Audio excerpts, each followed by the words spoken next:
Today, we're witnessing something no Caribbean generation has seen before.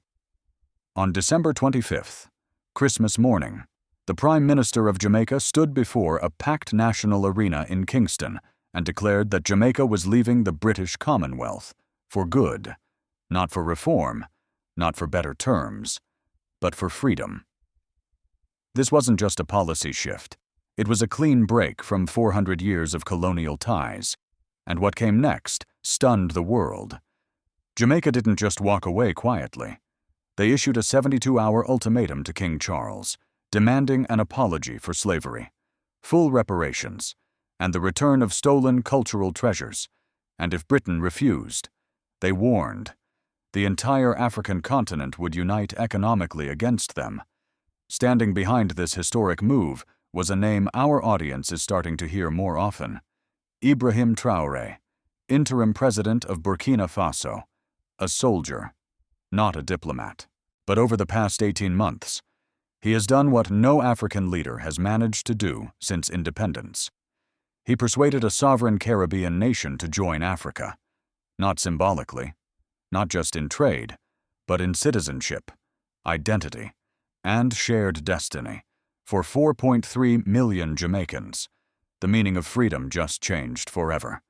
And for Britain, a chapter has closed, with more than one nation now looking toward the exit in the next few minutes. We'll unpack how this happened, what it means for everyday people, and why this moment could reshape the balance of power in the Atlantic world. If you've ever wondered whether a former colony can truly reclaim dignity on its own terms, this story is your answer. And if you believe in sovereignty, respect, and the right of every people to choose their future, then stay with us. If this moment reminds you of a story from your own family, share that memory in the comments. Let's record our reflections while this history is still unfolding. You're watching African Atlantic Dispatch. And today, we begin with the day Jamaica said, "No more Friday, December 27th, 2024, at Jamaica's National Arena in Kingston, Prime Minister Andrew Holness stepped up to the podium before a sea of citizens. His speech lasted exactly 47 minutes, and it was broadcast live to over 100 countries. In it, he declared the immediate termination of all colonial-era agreements with Britain. Jamaica would withdraw from the British Commonwealth. The ceremonial role of the British monarch in Jamaica's constitution would be dissolved. And most importantly, Jamaica would accept President Ibrahim Traoré's invitation to join the African Continental Union as a full member. Every Jamaican, 4.3 million people, would become official citizens of Africa's largest economic and political bloc. This wasn't symbolic. It came with an action that stunned even Britain's most senior diplomats: a 72-hour ultimatum, delivered directly to King Charles by a hand-carried diplomatic courier, bypassing the Foreign Office and Parliament entirely. The document didn't just notify Britain of Jamaica's withdrawal. It detailed centuries of exploitation, listing crimes ranging from slavery and forced labor to cultural erasure and economic sabotage. And it demanded justice, 12 specific demands, from formal apologies to massive financial compensation, if Britain failed to comply. The African Continental Union would impose full economic sanctions across the continent. Holness was clear. "We are not asking for aid. We are demanding justice." He outlined each condition in public: immediate cancellation of Jamaica's colonial debt, totaling $45 billion, return of cultural artifacts, documents, music, and artwork held in British museums and archives, full citizenship and work rights for Jamaicans in Britain, full scholarships for 100,000 Jamaican students over the next 20 years, and most controversially, recognition of Jamaica's right to build independent alliances with Africa, China, Russia, and others, without interference from London. What shocked observers wasn't just the boldness, it was the preparation. For 2 years, Jamaica and Traoré's team had conducted secret negotiations. Not a single Western intelligence agency, including MI6 and the CIA, picked up on it.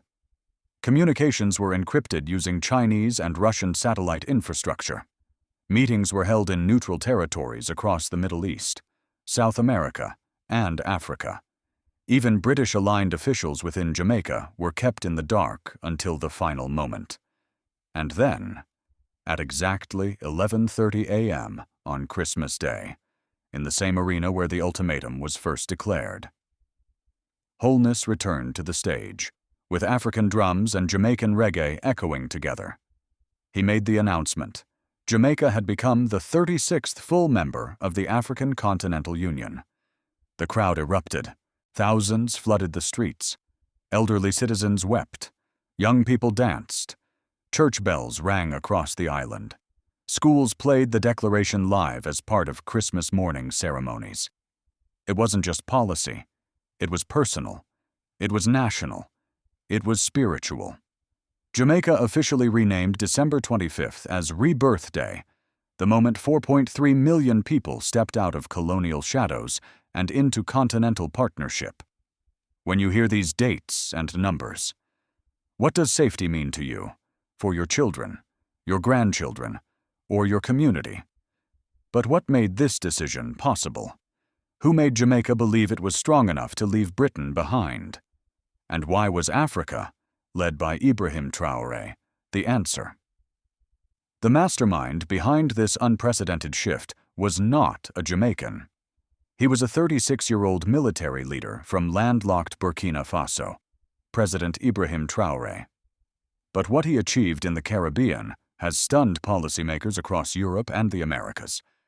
For 2 years, Traoré conducted what some now call the Quiet Revolution, a campaign of cultural diplomacy, economic negotiation, and grassroots engagement unlike anything seen before between Africa and the Caribbean.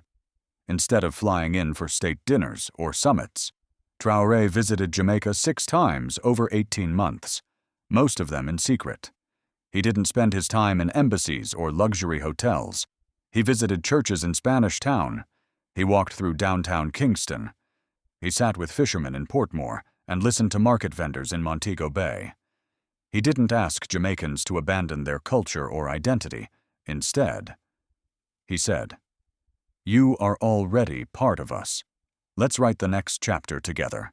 And people listened, not just politicians, but pastors, artists, teachers, and small business owners. For many, it was the first time an African leader had come not to lecture, but to listen. Traoré brought more than words. He sent delegations of African musicians, scholars, engineers, and farmers to Jamaica, not to perform, but to exchange. They held workshops in schools. They shared agricultural knowledge. They built ties that didn't need permission from Washington or London. The messaging was deliberate. African partnership is not charity. It's not rescue. It's family, built on shared pain and shared purpose.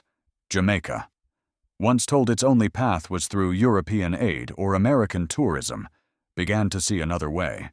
And when Traoré presented the African Continental Union citizenship proposal, it was nothing short of revolutionary. Every Jamaican would gain full rights to live, work, study, and vote across the African Union. That meant 36 countries, 1.4 billion people, and a combined market valued at over $3 trillion. Unlike past agreements, this wasn't just about governments, it was about people. Traoré showed how African solar technology could cut Jamaica's energy costs in half, how West African universities could educate Jamaican youth for a fraction of British or American tuition, how African health systems, built to fight tropical diseases, could improve public health in rural Jamaica. For ordinary Jamaicans, the offer was real, measurable, and rooted in dignity. And when the Independence Declaration was finally made public, the emotional response was overwhelming. In Kingston, people waved both Jamaican and African Union flags. Churches held special services. Radio stations played music blending Afrobeat and reggae, celebrating a union long denied by colonial history. The diaspora joined in, from Miami to Toronto to London. Jamaicans abroad flooded social media with messages of pride, hope, and, for the first time in years, a sense of power. But not everyone celebrated. In London, panic set in. Within 12 hours of Jamaica's announcement, Britain's top institutions, Downing Street, the Foreign Office, the Bank of England, called emergency meetings. Intelligence agencies were ordered to find out how this had happened. But by then, the damage was done. Britain had assumed it held Jamaica by default, that Commonwealth ties were too strong and African influence too weak. They were wrong. Foreign Secretary David Cameron issued a careful statement. He said Britain was disappointed but open to dialogue behind closed doors. However, the tone was different. Leaked documents revealed that the UK was preparing billions in economic incentives to try to reverse Jamaica's decision. But it was too late. Jamaica wasn't looking for better terms. It was moving on. If you've ever felt that real change was impossible, that the old powers always win, what does this moment make you think? So, what now? What does African partnership actually mean for daily life in Jamaica? Will this union deliver more than symbols? And how will Britain react when its offers are refused, within just 1 week of officially joining the African Continental Union? Jamaica began experiencing real, measurable changes in daily life. Financial reports showed that the Jamaican Stock Exchange hit its highest gain in history. Why? Because global investors realized that Jamaica now had access to a new market, over $3 trillion in African trade, spanning the fastest-growing economies on Earth. Within 48 hours, African Continental Union companies committed over $2 billion in investments. These funds were aimed at infrastructure, renewable energy, logistics, and digital economy development. The first contracts went to local businesses in Montego Bay, Kingston, and Mandeville, focused on food processing, textiles, and tropical agriculture. Tourism saw an immediate shift. Bookings from African countries surged, rising between 3% and 40% in just days. But these weren't cruise ship tourists. These were travelers coming to learn, reconnect, and invest. They stayed longer, spent more, and engaged more deeply with Jamaican communities, socially. The most astonishing number was this: unemployment dropped 15% in a single week. Why? African companies began hiring Jamaicans both locally and abroad. They needed educators, engineers, translators, customer service reps, people who could work in both Caribbean and African environments. Some firms even opened regional offices in Kingston to serve the entire Caribbean basin. A surprising new trend also began: reverse brain drain, for decades. Jamaica's most educated youth left the island to seek opportunities in the U.S., Canada, or Britain. Now, they're coming back, bringing experience, capital, and a new question: can Africa be where I build my future? African universities began receiving applications from Jamaican students within hours in Nigeria, Ghana, Rwanda, and South Africa. Schools reported hundreds of submissions. Makerere University in Uganda logged over 300 in just 2 days. Top choices were agriculture, green tech, and public health within Jamaica. The Ministry of Education launched its own initiatives. High school students will now be eligible for semester exchanges to African secondary schools. Jamaican universities opened new departments for modern African studies, not just focusing on slavery and colonial history, but on today's Africa, technology, politics, and modern culture. On the political front, Jamaica's parliament convened a special session to amend the constitution. The British monarch's role was formally removed. The African Union flag now flies beside Jamaica's flag at all government buildings. And Rebirth Day, December 25th, is now a national holiday. Yet the government knows this journey will not be without friction. While support among the general population remains strong, some voices have raised concerns over rapid change, possible diplomatic consequences, or losing long-standing relationships with the West. Jamaica's foreign minister addressed the nation. "We are not anti-West, but we are no longer dependent. We've chosen a new path because we have the right to. If you've ever wondered what true freedom looks like for a small nation, you've just seen an answer. Do you agree? But the world isn't just watching Jamaica. Other nations are taking notes. Could this be the start of a new global shift? And where does the United States stand in all of this?" In Washington, D.C., the news of Jamaica joining the African Continental Union wasn't taken lightly. Within hours of Prime Minister Holness' speech, the National Security Council held a closed-door meeting. Intelligence reports revealed that other Caribbean nations were now seriously considering the Jamaican model as a real option. From New York to Brussels, from Ottawa to Paris, diplomatic channels lit up. The Caribbean, long viewed as a quiet zone of Western influence, was now being redefined. Jamaica was no longer just an island state. It had become a bridge between Africa and the Americas, with a new status and a stronger voice at the United Nations. The U.S. representative reaffirmed cooperation with Jamaica, but carefully avoided mentioning the African Union. A Washington Post analyst wrote, "What worries America isn't losing Jamaica. It's losing the influence model that's gone unquestioned for decades meanwhile." African nations celebrated. Rwanda called it a historic moment. Nigeria announced plans to open a new consulate in Kingston. Ethiopian media declared, "Jamaica has returned home," and across the global south, from India to Haiti, other former colonies began asking, "If Jamaica can, why can't we?" But the reaction wasn't limited to governments. Millions of Jamaican Americans and African Americans watched this unfold as a moment of awakening. Conversations broke out on talk shows, in churches, and around family dinner tables. Could this be the beginning of a global reawakening? They asked. CTA 5. If you ever doubted that history could pivot on Christmas Day, now you've seen it. What do you think the United States should do next? But what lies ahead? Will other nations follow Jamaica's lead? And could a global alliance built on dignity and shared history truly take shape?